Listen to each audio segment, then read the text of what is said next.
Attaque russe dans plusieurs régions en Ukraine.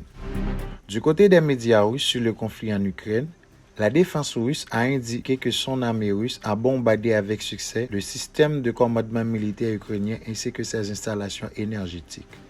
Plus de 200 militaires ukrainiens ont été éliminés lors des combats.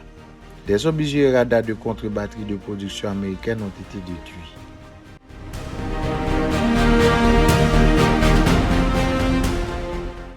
Selon le bilan quotidien du ministère russe de la Défense, la Russie a réalisé des frappes de missiles sur le système de commandement militaire ukrainien et ses installations énergétiques. Toutes les cibles fixées ont été atteintes, a-t-elle noté. Du côté des sources ukrainiennes et des médias occidentaux, au moins 40 personnes ont été tuées dans un immeuble dans la ville principale de Dnipro par des missiles russes, ceci qui a mis ses habitants sous le choc. Les troupes ukrainiennes ont subi une pression accrue sur le front oriental. En conséquence, l'Ukraine a insisté sur la nécessité d'un approvisionnement plus rapide en armes de l'Occident.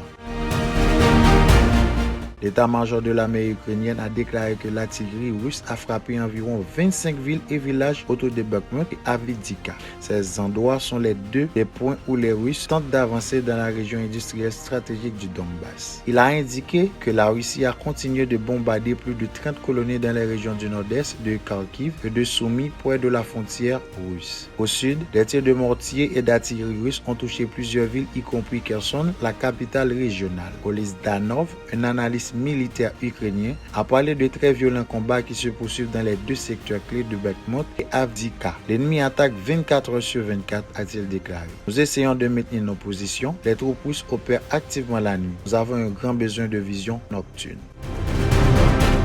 Le gouvernement allemand de son côté est sous de grandes pressions pour envoyer des chars Léopard 2 en Ukraine. Mais il indique que de tels chars ne devraient être fournis seulement si les principaux alliés de Kiev, en particulier les États-Unis, sont d'accord.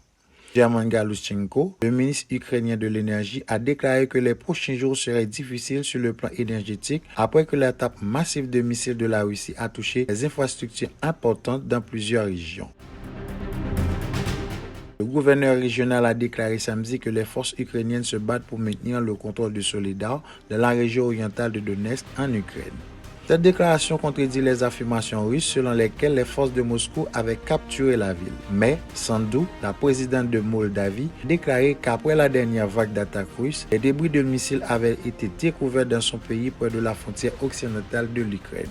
C'était là quelques points sur le conflit en Ukraine rapportés par les sources de deux côtés. Merci d'avoir suivi notre journal et on se dit au prochain titre.